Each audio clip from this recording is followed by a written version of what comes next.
Welcome into part 2 of my top 40 starting pitchers for the 2026 MLB season. This video is going to dig into 21 through 40. I have another video out that is 1 through 20. I'll link to it above right now if you want to check that out if you haven't seen it. We got a lot to get to in this one, so let's do it. We'll start with a name that I was getting absolutely ridiculed in the comments of my prior video for not including in the top 20. It's Bryan Woo. Now, in retrospect, would I go back and adjust Hunter Greene out of it? Now that we know he's not back until July, 100%, absolutely. Bryan Woo would be right in there. Hunter Greene would fall outside of the top 40. But we can't do that, so we have to put Bryan Woo at 21 and take the heat in the comments on the other video. I'll dig into why my projection is slightly lower on him than what seems to be the consensus in the industry and the public. But first, I just want to point out, I like him. I think he's a great pitcher. He's very unique in what he does. He throws 72% four-seam fastball and sinker last season. #1 in baseball among pitchers who threw more than 1,000 pitches. The approach angle of his four-seam fastball is incredibly flat. It's flatter than about 97% of four-seam fastballs in the major leagues. He puts it in zone a ton, and as a result of that flat approach, it's harder for hitters to get on plane with it, or perhaps the better way to put it is that you're on plane with it for a shorter amount of time because of how flat your swing has to be at the top of the zone to cover this pitch. So he's posting zone whiff rates on his fastball that are insane, top, let's say, 5-ish in baseball, I believe, off the top of my head. Versus righties, he's just going to throw you four-seam and sink. You got no shot. Versus lefties, a lot of these guys that are a little lower slot and kind of cut the ball like him and can create this vert and sweep the ball, often run into situations where they're just mixing lefties to death. And as a result of that, his results versus lefties are more average overall. He mixes in the change or the short slider. It's like an 18%-ish K-minus walk, 3.6 SIERA. It's totally acceptable. There's a ton of pitchers, as I said, that dominate righties and are more mixy versus lefties like this. He's good. If you're looking for more upside, like how do you get him into the top 10 or 5, which everyone seems to think he very much has a shot to do? You got to get him over 180 innings, and he's got to dominate lefties. He has to be able to generate more swing miss. How do you do that? I enjoy looking at the other side of the aisle here in my perspective. I think it comes from pushing this tighter slider he throws, which is a good pitch. It generated a lot of chase. I just think he's in zone with it a bit too much. Given how often his four-seam and sinker in zone to lefties, he has some opportunity to push the short slider he throws outside of the zone, elicit more chase, make this pitch, a bit more effective from like a two-strike standpoint as opposed to having to rely on the four-seam fastballs. The reason for me that he's not a top 15 guy and I have him in this more 18 to 22 area overall for the league and starting pitchers is that his projection right now is 180 plus innings, which is right next to like Garrett Crochet, Tarek Skubal, Paul Skeens. To me, a guy who 2 years ago in subsequent seasons, it's consecutive seasons, had forearm issues and then runs into a pec injury last year. I get the most recent season is probably more predictive from an inning standpoint, but I'm not totally confident he's 180 innings. I think he's more like 160. And if you put him at 160, you take off about 0.2 to 0.3 WAR. So you take him from a 3.5, 3.6, 3.7 WAR guy down to like low threes, and that beautifully places him right where I have him. So I understand the public consensus here, but I like him. I just don't think I'm pushing him to 180 as his median outcome from an inning standpoint. Not all the blurbs are going to be this long, but Bryan Woo's required more explanation given how much I was getting flack-wise in the comments. Number 22 will be Joe Ryan, who is very similar in a lot of ways to Bryan Woo. They both possess this flat vertical approach angle fastball that modern baseball and public stuff numbers are starting to really like. Makes a lot of sense. It's very hard to get on plane with the pitch, as I mentioned, with Bryan Woo. The difference with Joe Ryan, throws slower, similar from a unique angle standpoint, but what he does with his hand out release is a little more behind the ball. As a result of that, what I want you to do is almost look at Bryan Woo's sinker on a plot versus Joe Ryan's. Look at how much more separation Woo is getting than a guy like Joe Ryan. This, to me, is a byproduct of how much each of these guys are able to induce seam effects on the ball to get it to drop and run a bit more than you would kind of expect from the arm angle and the efficiency these guys have from a how does your hand get to release? How does your hand move through release standpoint? As a result of that, Ryan becomes a bit more reliant on his four-seam fastball, and I don't think he's able to place it as effectively as a guy like Bryan Woo, who can really vert that thing at the top of the zone because he has another really strong strike pitch in his sinker that he's comfortable with. Joe Ryan's sinker, more like an average offering. It's not that great because of the fact that he's not able to create, I think, that separation between the four-seam fastball and the sinker that he throws. Now, I like the fact that versus lefties last year, we saw a curveball. This was new for Joe Ryan. It was a really good pitch. He just didn't throw it a lot. And similar to Bryan Woo, he's not as effective versus left-handed hitters. So is there some element of his game in terms of projecting him into 2026 where the curveball becomes a more emphasized offering and really helps him take off from a swing miss standpoint, or even just like an early count strike stealing standpoint? yeah, I think there's some positivity there on Joe Ryan with his curveball specifically. I really like him as a pitcher. The changeup was really bad last year, which I don't really understand because I thought everything from a shape perspective looked good. So I don't see a new one in spring for him. Just wonder whether that's a pitch he either turfs or really tries to reinvent in some way to make it better. But there's some ways for him to get to a better left-handed hitter approach, and that could potentially push him into the top 20. But good pitcher, high floor, not as high as Brian Wu, very similar to Brian Wu in a lot of ways. Rangers Suarez is next. He just got a big contract from the Red Sox. It seems like they reallocated some of the Alex Bregman money over to him. Does he delay the timeline of Connolly, Early, Peyton Tolley? Yeah, but I think both those younger lefties are going to get their flowers at some point in the major league level. I like them a lot as pitching prospects. Now, with Rangers Suarez, velocity for me is the focus. And I think it's also the Red Sox focus, despite the fact I've seen online and a lot of other people say, I don't really care about the velocity with him. He's a command artist. He's a sinker baller. I get that. And as you look at sinker velocity, as you push up sinker velocity, you don't see a dramatic increase in performance of those pitches, especially compared to if you just take an average four-seamer and push up the velocity. Now, the reason I think the velocity matters more for Suarez is that the thing we overlook when we say he doesn't need sinker velocity is that when velocity goes down, it generally affects all pitches. So with Suarez, it affects the breaking balls, it affects the changeup, it affects the cutter more than it would the sinker specifically. And what we've seen over the last couple of years is that Suarez has relied more on his non-fastballs. So he threw a lot of cutter, he threw a lot of changeup last year. And I think that is the push that the Red Sox are going to have with him from a usage standpoint. So, as a result of that, we're talking about his velo dropping and the pitches that perhaps the Red Sox want to throw more becoming slightly less effective. That's why I think the Red Sox will be very focused on pushing the velocity back, even if it's like 92.5, 93, as opposed to like the high 93s that he was in the past. That will help a lot in terms of the Red Sox emphasizing pitches in his repertoire that they want to throw more, like the cutter, like the changeup, which he's already throwing more in spring relative to last season. And that is how you get him to be the guy that I think projects more in like the mid threes, high threes from a WAR standpoint, which he pretty much hit last year. That projection is going to come down ever so slightly, in my opinion, because I'm not as confident in the raw strikeout rate. So I think relative to market, I am slightly behind on a guy like Ranger Suarez, just because in spring, I'm not seeing that velo bump. Is it an in-season thing? I really hope that he would come out and all of a sudden it would just be like, oh yeah, he's back to 92.5. We saw mechanical deficiency or something. So a lot of things going on here from a how do the Red Sox value his mix? What do they want him to throw versus what is his trajectory long-term from a velocity standpoint? Good pitcher, high floor, unsure if the ceiling can push him into like the 25% strikeout rate area, which is really how you get him to be top 15 or so. Chase Burns is absolutely electric. A couple years ago when I hopped on MLB Network and did my first draft with them, this was 2024, I got to speak on Chase Burns. I think he was actually the first player I ever spoke on in the draft. And I absolutely love this guy. I think everything he does with the ball is fascinating. There's room for mix expansion. I want to point out just how kind of unicorny the four-seam fastball is. Unicorn truly means like a one of one. I don't think we have a lot of unicorn pitches in baseball. It's Kenley Jansen, cutter, Devin Williams, changeup are probably the two.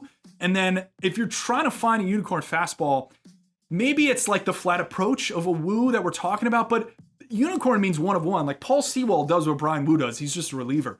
Chase Burns, I'm going to show you a plot right here of all four-seam fastballs in the minor leagues last season. This was something I showed in a prior video. Look at all the red dots. The deeper red here is velocity. Top left of your screen, you'll see one that stands out. And you're like, okay, that one seems to not be around the average. I wonder whose that is. And you look and it's Chase Burns. He does a great job spinning the ball, throwing it hard. He cuts the ball ever so slightly such that he's able to create this really like hoppy, verty cut fastball that absolutely dominates both-handedness of hitter. Somewhat resembles like a Tyler Glasnow without the same crazy release traits that a Tyler Glasnow has. You mix in with that the fact that his slider is an incredibly unique pitch. One thing guys have trouble with, and you could call this, I've called it in the past like the curse of the good fastballs. When you have like a good fastball, a lot of the time your hand's behind the ball and you can't really create depth or hold velocity on slider shapes. Burns creates depth on his slider really, really well. He throws this thing 90 miles per hour plus and he's able to get into negative vertical break and still maintain glove side movement on the offering. This is why stuff models love it. Helsley, Glasnow again, River Ryan are like the three other pitchers that are in this area, even remotely in this area. And they all have like 40% plus whiff rates. The average is in like the low 30s for a slider. So you combine those two elements of him, and that alone allowed him to be successful and will allow him to continue to be successful. And then you could also dream on, okay, sinker, changeup he's been playing with since Wake Forest. You know, is there a curveball in there? I'm not totally buying the curveball angle. I know in spring he said that that was dramatically improved. But I do buy the changeup from a lefty perspective, helps him pull off the slider, off the fastball a bit. There's a realm where he does exactly what he's doing and is still an exceptional pitcher. And then another realm on top of that where he expands the mix, and all of a sudden we're looking at one of the best pitchers in baseball. This rank might be too low overall. I could justify this in the top 15. You're just maybe assuming a bit more on the inning side. His innings trajectory's been pretty good over the last couple seasons, but it's still a little bit scary to push this guy to like 170 innings, which is how you get into like the 4-5 WAR area that a lot of other really good pitchers are in. Kevin Gausman, the old guy, still got it. Bit of an aggressive ranking here, but again, I think the floor is just so high because he chews up so many innings that it's hard from a WAR standpoint to put him any lower unless you assume a massive skills drop. And again, with an age cliff like this, trying to find these guys who are a little older, I am concerned about that. It's hard to predict those things when there aren't glaring signs of indication that they're coming. Now, Gausman is an interesting pitcher. He has bucked the league trend of just throwing more pitches. I'm going to talk about a guy, Nathan Eovaldi, in a bit, who I think is a great example of how you progress as a pitcher as you age. Gausman hasn't done that. He's throwing more four-seam fastball than he was a couple years ago, maintains a two-pitch mix, hasn't had a good slider the entirety of his career, and is still really good. I thought there was some hope last season. I remember talking about how, it'd be really fun for him to use a sinker more. And he used that a bit, like 5% of the time, maybe 10% to righties in 2024. I was like, what if that gets to 10 to 15 to 20% versus righties? Then you could really like assume some domination versus righties. He's a reverse splits guy. We didn't see that. What we saw instead was early in the year, he started throwing his four-seam fastball inside to righties, which is weird, but gets to maybe a larger point that if you take one pitch and move around the location, maybe it becomes effectively more than one pitch. Subtle thing that I think is really important for some guys, and maybe stuff models and usage models don't entirely capture. Think about like a guy who front hips the sinker, backdoors the sinker, then also throws it inside. But it doesn't matter. Gausman's throwing four-seam, he's throwing split. You still can't hit it. He's 35 years old. I don't really know how you predict a fall off here, but it's going to happen at some point. It happens with all these guys. Is it when he's 36? When he's 37? Does he have to lose another tick? What was his velocity last year?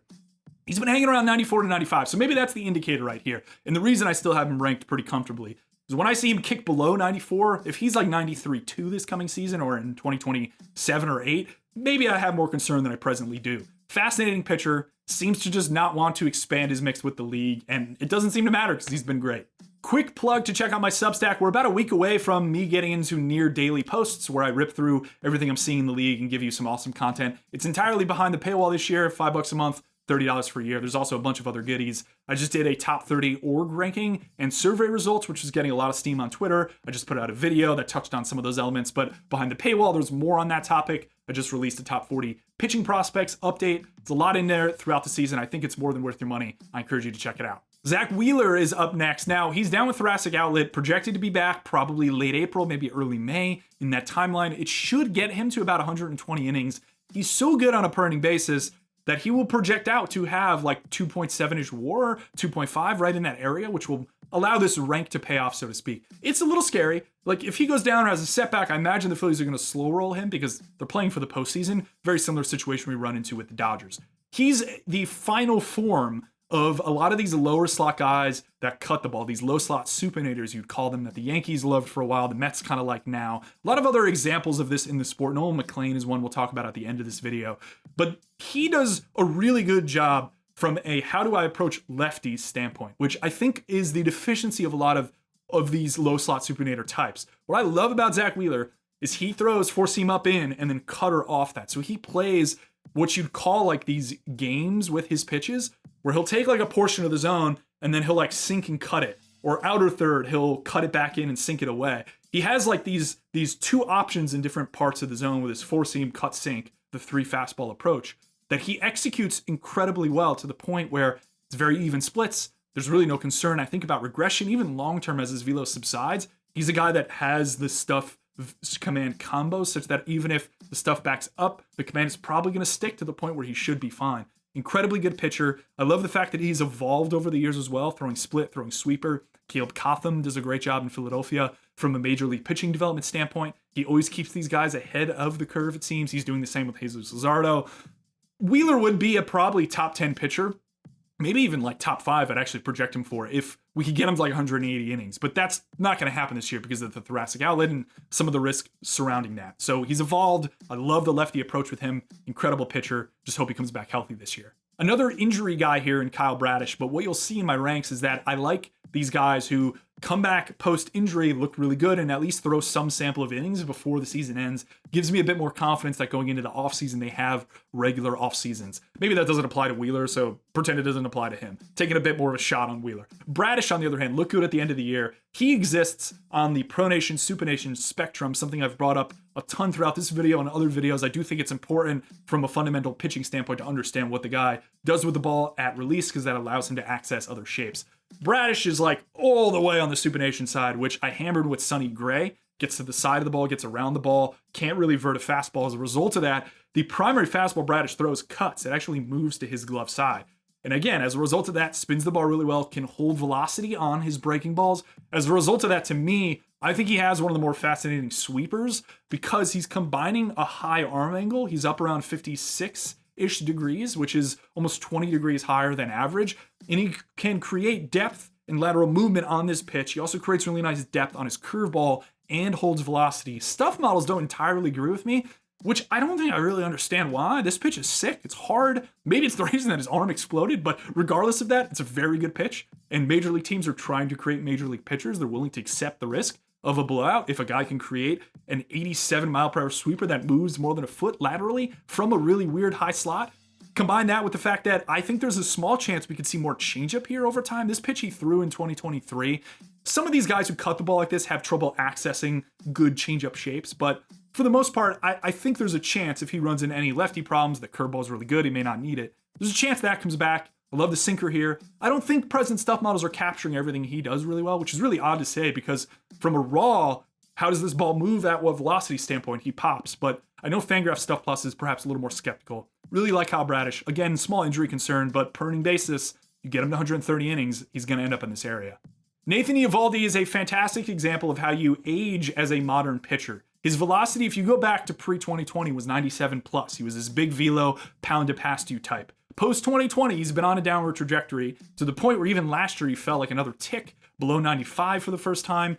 But it doesn't matter because he's slashed the pitches in his repertoire that are most affected by that velocity, which would be the four-seam fastball. He threw it 42% of the time in 2021, down to 23% last year. He's moved towards more sinker, he's moved towards more splitter. That's what he's embracing, and it's allowed him to become what I like to call a random number generator. In this era of everyone expanding their mixes, what I think we're going to see is pitch design get so good that everyone is just throwing like 6, 7, 8 pitches. Then what does the edge become? The edge becomes when are you using those pitches and how are you using those pitches? To me, that's really the key here with a guy like Eovaldi. If I show you his left-handed hitter and right-handed hitter approach, what I want you to point out specifically versus lefties here first, he's more like split on everything. He's like 20% plus in any count situation you run into. So as a hitter, it's really hard to figure out what exactly is he throwing me in what spot. Most guys have more of a template for this where it's like, okay, we're going to go cutter behind in count and I'm going to give you my sweeper and forcing fastball when I'm ahead. Eovaldi is like flat across all tiers, which I call a random number generator. You just don't know as a hitter what he's going to throw you. It's slightly less prominent versus right-handed hitters, but I still think somewhat relevant. He's holding his four-seam fastball pretty constant. He likes going to the splitter behind in count. But it's fascinating to me to see a guy like him survive, despite the fact if you go back to, let's say 2018 and you told me he was down to 94 miles per hour, what do you think he's going to be when he's 35 years old? I would say not a starting pitcher who can post the fWAR season. Now, despite that, he's projected for right around that total. He's been somewhat durable. I know he'll be a 36, always looking for the age cliff with these guys, but I think he's a high floor arm. And even with the velocity down, he's got enough in his mix, even compared to like a guy like Gausman. If Gausman drops in velo, I don't know what he's going to do from a mixed perspective.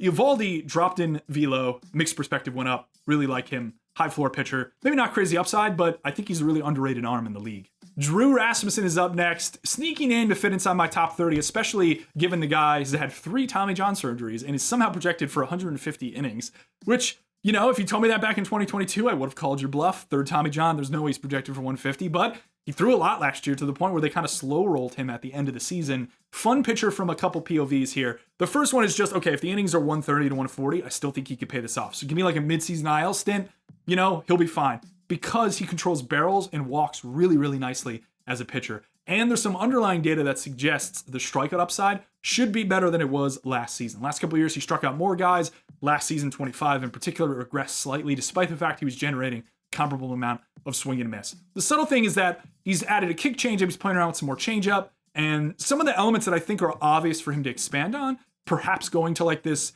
Brewers kind of fun cutter shape would be unique for him versus lefties, but he's pretty good versus lefties overall. So the wrinkles we're adding onto him are to make him better versus the handedness he's already really good against.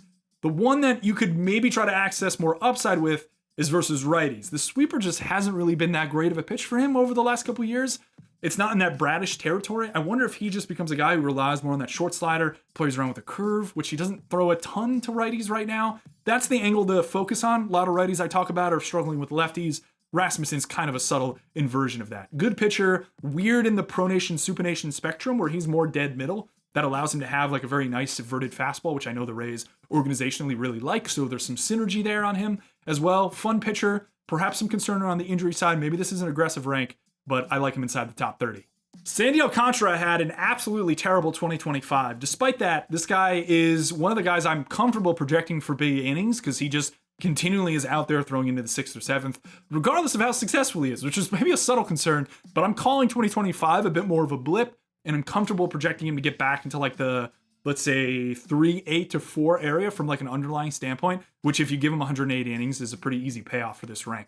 2 strike to lefties last season, incredibly weird for him. This guy, if you go back to like 22 and 23, always did a really good job elevating four-seam fastball. You look last year, for the most part, the entire season, he was throwing this thing like down in the zone, and it just got absolutely whacked. And I could not figure out why the Marlins, or maybe him the entire season, weren't playing around with something here. They kept him on the usage perspective of just throw 5 pitches around 20% of the time, and let's see what happens. That didn't change throughout the season. Some subtle differences in what he was prioritizing. There wasn't really anything different from any perspective as opposed to location. He started moving the slider a bit more down in. Didn't really help. It's kind of made the curveball worse. Just a lot of really odd things going on with him versus lefties that I can't entirely square why he wasn't as successful as he was in the past. That, to me, makes me a bit more skeptical that they continue just because they were so weird that it's very obvious. Like, you give him an offseason development plan, it's like, hey, you should look at your 2023 locations on your four-seam fastball. It'd be really good to throw it up there. And that would make him a better pitcher, I think, overall. What we see in spring is that he's added a sweeper for righties. He wasn't that terrible versus righties last year. Maybe some subtle 2-strike can be slightly better stuff. Maybe the Marlins don't love like how heavy he uses the changeup to righties, want more sweeper. I get it. But to me, it's like, listen, your lefty approach was good. We kept it consistent throughout the entire season. We maybe played with the slider, played with the four-seam location, pushing that more up in. That didn't really work. We got to try something else. Maybe it's just purely elevating the four-seam fastball, going back to sink slider down in the zone for him. There's paths here for him to correct the oddities that he had last season. I think he also mentioned he was having trouble like recovering post Tommy John and stuff. So yeah, I'm confident that it's big innings and we'll expect a little bit of reversion back. That makes him a high floor guy and potentially like a high ceiling mix on top of that if he gets back to looking more like 2023. Just show him 2023 four-seam fastball locations and be like, why aren't you doing this anymore? And that'll make him a better pitcher. It's a fun question to ask whether Blake Snell will ever throw 140 plus innings in the regular season in a Dodger uniform. This is something I brought up on other Dodger pitchers. It's difficult to project their innings because the Dodgers are mostly just trying to peak guys late. Blake Snell starting late this year. Projections around 130, I think, right now. And as you're hearing a lot in this video, a lot of these guys I've talked about are very good on a per inning basis to the point where they probably only need like 130 to 40 innings to pay off their ranks. It's very much the case with Snell. Modern pitcher through and through. For a while, we kind of thought because the walk rate was high, he had no command. As we started to understand more about location data and also just probably talk to more people in the league, he's got really good command because he stays out of the heart of the strike zone. 21.6% of his pitches were in the heart of the zone last year, the lowest in MLB among starting pitchers who threw more than 1,000 innings. 70% of home runs hit are hit in the heart of the zone. So yeah, if you're Blake Snell, just don't throw pitches in the heart of the zone. Maybe that's a something to put up on the wall for a variety of other pitchers who are in the heart of the zone too much. But Snell has really good command. He can stay in the shadow. Other guys are just spraying to the point where they kind of have to use centralized targets. Snell doesn't need to do that. He's shaved four-seam fastball down a lot since 2022. 55% down to 44%. Started to rely more on the changeup, which is a pitch he had early in his career. Then he kind of found his slider. Now he's back on the changeup overall. Changeup's fun too. I love these lefties who throw behind in count changeup a lot. That's kind of like a subtle thing that I think is really important for limiting damage in particular, just because those changeups are going to have a higher ground ball rate, lower barrel rate than just ripping fastballs behind in count. So I just love these lefties who have really good changeup feel and push changeup late in count like him. He's only going to need like 120 innings to pay off this rank. Does he ever throw 140 or more the rest of his career in a Dodger uniform regular season? I don't know. Great question. Yuri Perez is still only 22 years old. He's one of the best young pitchers in baseball. He has what I call the big dude advantage. Very tall guy up at 6'8". He's got a below average arm angle. And because of that, the release point in space that he's releasing the ball from is higher than most hitters are going to see for guys who have lower arm angles. I think that creates a very subtle advantage for him. Not entirely sure if this is something stuff models catch a lot of the time, but I think it does create visual advantage. If you see a guy overperforming stuff, often look at like height, release, extension, and those combinations, release side. Some of those angles I think can help a guy overperform a bit, just from my perspective, in terms of trying to push down homer rate overall. They did some things the Marlins did with his mix. He sits really hard in velo. He throws incredibly hard. They gave him a sweeper, which I generally wouldn't have expected for a guy who is more of this kind of high spinny four-seam type. Changed his curveball, gave him a sinker. But I like the curveball and the sinker from like a let's get your mix bigger standpoint as you progress through your career. For the most part, he's got really even splits as well, which provides a really nice floor-ceiling combo, I would say. Very little to critique here from my perspective. It's just more that the Marlins probably don't care about 2027 too much. And as a result of that, I don't think they're going to push him really hard in innings. They very much seem like a team that are lining up for Thomas White, Robbie Snelling, Yuri Perez to impact them come 2028 and progressively beyond that. So 2026 in particular for Yuri, I don't know how much upside there is from a raw, what's your WAR get to standpoint. Per inning basis, absolutely love this dude. Michael King is 33, rejected the qualifying offer, ended up re-signing with the Padres on a 3-year deal. He was one of my favorite offseason targets for teams. I didn't think from people I talked to in the league that the injury concerns around him were that massive. What we saw last year was some volatility in performance. If you look at his four-seam fastball to left-handed hitters in particular, just seemed to me like he had no feel for this offering at all. I don't know if that was a byproduct of, I think it was shoulder stuff he ran into, and I want to say knee stuff off the top of my head. This thing was just sprayed arm side up a lot, which is not necessarily what he's done in the past. He's done a much better job, like putting that thing at the top of the zone and succeeding. He's in the same template of like Zach Wheeler, Nolan McLean in that area where you're low slot, supinator, you cut the ball. As a result of that, you have like a fun vertical approach four seam. The difference with King, in my opinion, is he's got pretty good command. He also has a really, really good changeup from a command and feel zone whiff standpoint. This thing just dominated hitters. He throws it at 30% plus in almost every count as well to left-handed hitters in particular. There are still some subtle left-handed hitter concerns around him, which is why I think the Padres started throwing a curveball. I think he had this in the past, but he brought it back. Early Yankee days, he definitely had it. But he started bringing back this curveball in spring. Shape looks really good. I think it'll work from a early count pitch versus lefty standpoint. Maybe it allows him to back off the sweeper, which is this kind of fun backdoor offering he likes using. This could be more down into lefties. So the path of him dominating righties is almost guaranteed, sink sweep. The lefty path, as I mentioned with some of these other low slot supinator types, often has some variance. I just think he's got a higher floor than some of these other guys because of how good the changeup is. This new curveball, we assume the four seam location reverts back. Really good pitcher, really fun overall, and I think he's going to have a really good season. Cam Schlittler, go back to 2023. This guy sat 90 miles per hour in the minor leagues. Flash forward to September of last season as a starter, he held 98 miles per hour. One of the more astronomical velocity increases perhaps that we've ever seen. I don't know if I've ever seen an 8 mile per hour jump. His stuff is absolutely insane. I think there's a chance his arm just explodes at some point and the rank looks dumb. But until that happens, I'm just going to bet that he will dominate hitters because he dominated hitters last year, throwing a four-seam fastball like 55-60% of the time. And you have a bunch more paths for him to be an even better pitcher. Late last year, we saw sinker to right-handed hitters. The cutter shape in spring for him is pumped in velo such that it's now looking a lot like the Corbin Burns shape, which it did prior, but now with the velo up like 93, no, it was even 95 on it in one of his spring starts.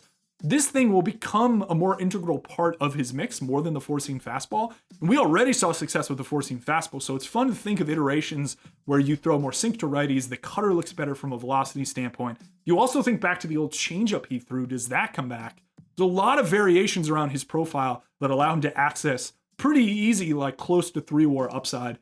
Innings projection, sure. His arm might explode, I mentioned that. I don't care. I'm betting on what I think is one of the best individual pitches from this cutter in all of Major League Baseball, and the fact that he was great last year and has a lot of room for growth. The Orioles paid a ton for Shane Baz, and I think they have a lot of confidence in what they can do with him over time as he progresses through his career. But the fact off the bat is just the foundation he lays is really good. High velocity And the spin he's able to create and velocity he's able to hold on his breaking balls is exceptional. He's one of the best curveballs in all of Major League Baseball. There's very few guys that can hold 84 miles per hour with nearly 20 inches of depth sweep combined for him. He's like -12 with almost 8 inches of sweep. It's like Clark Schmidt, George Kirby, Colin Fauché. There's really not a lot of other guys that are able to hold velocity and create depth and spin the ball as well as he is. And I think that gives him a huge advantage, especially versus left-handed hitters. There's really no concern in him missing bats there. There is some room for optimization, I think, on this curveball location to lefties. If you look at this plot, you might just think, oh, those top of zone pitches are just ones early count he's trying to steal strikes on. But then if you flip the 2-strike, you start to see, oh, he's actually just thrown it over the middle of the plate a lot, despite the fact this pitch generates an exceptional amount of chase. He could definitely pull this pitch down into the zone a bit, I think, unless he's trying to tunnel it off the fastball up in the zone. Besides the point, there's also a lot of room for mix adjustments. Sweeper in here, he's an obvious sinker candidate. You know, do they play with a different changeup? There's a lot of ways you could go with him. I think the sinker, sweeper are the most obvious from my perspective, given that he's good versus left-handed hitters. Would make him a bit stronger versus right-handed hitters. Really popular breakout pick. I very much see why, and I think he'll dominate with the Orioles this year. Nick Lodolo has a lot of pressure on him to be a very good pitcher without Hunter Green until July. Can he do it by this rank? For the most part, I think he can. Mid-3s ERA is the projection, just around 150 innings or so. Good peripherals. Everything he does is kind of funky, right? He's far over towards the first base side. Usually you see this more with relievers, but his horizontal release point is further towards first base than 97% of Major League left-handed pitchers. You combine that with the fact that I think he's uncomfortable from a where he throws his fastball standpoint. Now, this allows it to miss bats in zone. It does have a reasonable barrel rate versus lefties, but I think he's intentionally trying to put this thing up, in, where usually you wouldn't expect this shape to be totally successful, because he's trying to get you to the changeup away in this curveball down in the zone. Plays around with like a sinker out or third as well. But he's trying to get you towards the secondaries. I don't really think it's like I really like my fastball. I think it's a great pitch. It's more, my changeup's great. My sweeper curveball thing, which we'll talk about in a second, is also really good. So let me try to get you there. Where's the best way to do that? Let me throw the four seam up in. So I like those locations despite the fact it makes the four seam susceptible. Curveball is weird. I actually think it's a curveball. I know I called it a sweeper. That's because the movement of the pitch looks more sweeper to me. But I think the grip and everything I've seen is a curve. Sometimes these pronator types like him that get through the ball and create more ride around four seams just don't create good breaking ball shapes. And his is good despite the fact that he's in that realm. So he's doing something with his hand at release. Maybe he's just always had really good feel on it that makes him a really interesting pitcher from a release trait standpoint, from a projection standpoint. It's a funky park, great American, allows a lot of homers. But I'm somewhat confident here that he slots in pretty nicely in like the 2.5 to 3 WAR window, top 40 pitcher for sure. Chris Bubic is a great example of break off arm angle. As Statcast has released arm angle data, we started to understand, the expectation a hitter has for what shapes will look like relative to the slots you're throwing from. Just think of it as slot, arm angle, slot are synonymous terms. With Bubic, he's average arm angle right around 40 degrees, but everything he creates is weird relative to that arm angle. I think he does a really good job inducing seam effects. Some of the pitches he throws, the four-seam fastball kind of cuts off his arm angle, so it's a lot more vert than you would expect. The changeup has a lot more drop than you would expect from that slot. The sweeper has a lot more sweep than you expect, I think, even from a higher slot like this. To the point where I wonder whether he's just weird enough, despite the fact the four-seam fastball is like sub 92. He does a great job with velo on the secondaries to the point where I think over time we'll see those rise in usage. We're also seeing in spring that he's cutting the ball a bit more. I'm not 100% convinced spring data is like a perfect proxy for what we're going to see in the regular season. If you look at Bubic's first 2 spring starts, we saw very different four-seam shapes. Is that tracking? Is it weather? We don't entirely know. But if we assume he's cutting the ball more, perhaps that four-seam becomes a little less differentiated. That would actually, in my opinion, open him up to throwing sinkers to right-handed hitters with a pitch that can create a bunch of arm side fade and drop relative to his arm angle. I think it could work oppo-handed, but it would also make the breaking balls even better. So the iteration for Bubic down the line for me is fewer fastballs, more breaking balls. The innate command he showed on the secondaries should allow him to be a very good pitcher going forward. I like him, funky, just funky enough as a lefty to make this list. Spencer Strider's a really tough one to rank. It's all predicated on velocity to me because he's a lower spin guy who pronates through the ball really well. There's just not a lot of options for him from a mix standpoint. The velocity's down. He used to be 97 plus. He's more 95 now. This is the big bet for having him in the back half of this top 40 is that progressively as we go through the season, he goes from 95.5 to 96, 96.5. That's going to help him a ton. These guys who don't spin the ball well and have the ability to create these massive mixes are just going to have to push velocity, push release traits, which he does have in spades. It's just we are now getting further removed from him having like a 30% strikeout rate, right? It's really hard to project that going forward until we see it again. I think he's a cerebral enough guy, and he's definitely got to be aware of everything going on with his body and how he becomes a better pitcher. There's a point, though, if he's 94.5, 95.5, he's going to have to push potentially towards more cut and then just expand the mix out. Give me a sweeper player with a better curve. Maybe the changeup gets better. Please start throwing a sinker. There's a lot of machinations of him as a pitcher. The paths are basically start cutting the ball, stay around the velo you presently are, which is like 95, or try to climb back and really force back to the days of ripping that four seam at the top of the zone and being a 30% strikeout rate guy, which is insane. We did see some subtle changes in four seam location as he went through last season, which I think is good. Some indication that, okay, maybe versus lefties, if I jam it up in, it'll work. It didn't work, but at least it was an attempt that we saw from him. But yeah, I struggle with him. He was a guy that I think was my last ad, despite the fact he's not number 40. He was the name that I kind of like threw in there as like, I think he's maybe better than some of the other guys I'm going to leave off the list, which I'll talk about in a second. So I have some hope here, again, on the velo increase as the season goes. That's really the path for him to get back to being a top 40 pitcher in baseball.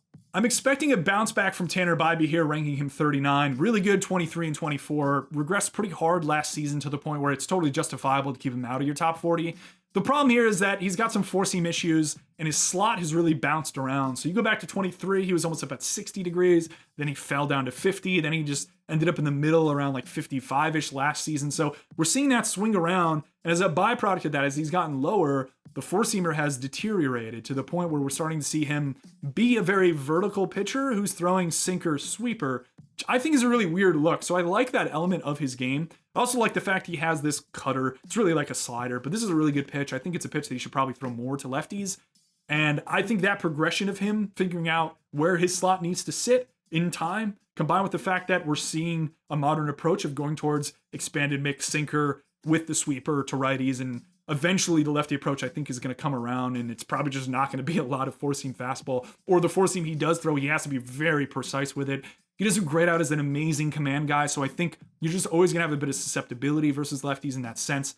But I love his changeup too, really weird pitch. This is more of like an old schooly, I would say even like a Trevor Hoffman changeup, where you're like under the ball such that it creates some lift, whereas everyone else is kind of chasing that drop. Maybe the Guardians actually have a few of these guys between Cantillo and Bybee here. I'm just thinking of this from a changeup standpoint. Maybe they like this lift, or maybe it's just the reality that changeups exist more on location, and Bybee has really good changeup location feel. Fun pitcher, expecting a bounce back, even if that comes in the form of his four-seam fastball not being that great still.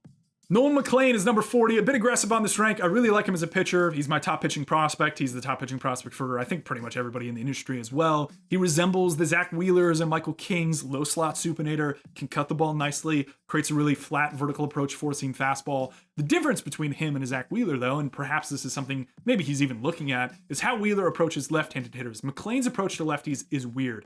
It wasn't particularly good at AAA. What we saw at the major league level is he just went towards more breaking balls, and that mostly worked. He was throwing curveball, he was throwing a sweeper. I just don't love where the four-seamer and the sinker sit. He throws sinker to off-handed hitters down away, and then the four-seam is like this arm side up. If you remember when we were talking about Michael King, that kind of damned him versus left-handed hitters last year, Michael King late. And I'm not convinced that this four-seam up-away strategy of just like letting it run to be non-competitive is going to work for a guy who's going to need to dominate or at least mix left-handed hitters to death to the point where he could crush righties and be our more average pitcher versus lefties. So I want to see more four-seam movement around, perhaps more slider like off the plate in as opposed to just ripping it middle of the plate, which he does a lot. This maybe gets at the larger point that his command isn't as polished versus left-handed hitters as like a Zach Wheeler and some of these other types. So we're expecting that to leap for him to be, let's say, a top 20 pitcher. If that doesn't leap, I still think he's in this maybe 40 to 50 area. Again, I have him 40. So I like him a lot. Again, lefty approach here is really the thing to key in on as you progress through the season. Really far towards the third base side in terms of his release too. Kind of an odd thing I noticed with the Mets. They have Freddie Peralta, him, and Christian Scott, who are three guys who are all like 95th percentile towards third base in terms of their release point. Maybe they're playing around with angles and sweep, something along those lines to push righties and try to figure out the lefty approach. But McLean's going to be a lot of fun to watch this year. Just really focusing on that lefty approach, and hopefully we see some progress. Let me rip through a couple names here that I did not include in my top 40, but were in consideration for various reasons. The guys that are projected, if you just look at a projection sheet, who are top 40 are Shohei Ohtani, Jose Soriano, Nick Pivetta, and Jack Flaherty. Ohtani is a really tough one. It's another one where I just don't know where the innings are. You tell me he gets to 130, sure, I'll put him top 40. He's projected for like 110, 115 right now. Just not entirely sure. Jose Soriano, popular breakout pick. The problem is that he's on the Angels, and I don't really trust the Angels, as you're going to see in a lot of my videos. Two guys that project to be top 40 in my brain, but I wanted to talk about other pitchers, so I didn't include them, and I talked about them in my breakouts video, or Bubba Chandler and Cade Horton. If you're putting my hand to the fire, they would both be top 40 based on the projections that I have for those two. And then the three guys I'm lower on than market that you maybe are thinking, why isn't he in there? Shane McClanahan, Brandon Woodruff, Matthew Boyd. Woodruff, I just don't trust the health with. I don't know what to tell you there. He was really weird last year in throwing fastballs a ton, and it worked. I just don't think it's going to continue to work, or he's going to go down and only throw like 120 innings. McClanahan, once we get really far removed from these guys being successful, I'm always concerned that's going to be another innings cap guy who even on a per inning basis might be good, but we're just so far removed from him being great. I'm just concerned. I love him as a pitcher. I'm just concerned on getting to like 2.5, 3 WAR. And then Matthew Boyd's another one. He's getting to the twilight of his career. He threw a ton of innings last year. I just wonder whether that catches up with him this season, and he's not a great pitcher from like a raw, wow, he gets the 3.5 WAR again. So let me know what you think. Who's the biggest miss here? Maybe some of the crazier names that I threw on this list that you weren't expecting. Maybe there's not a Brian Wu in here as there was in the 1 through 20 video. But as always, thanks for watching. Really excited for the 2026 season. Be sure to share my channel, subscribe, whatever you can to promote it. Appreciate you.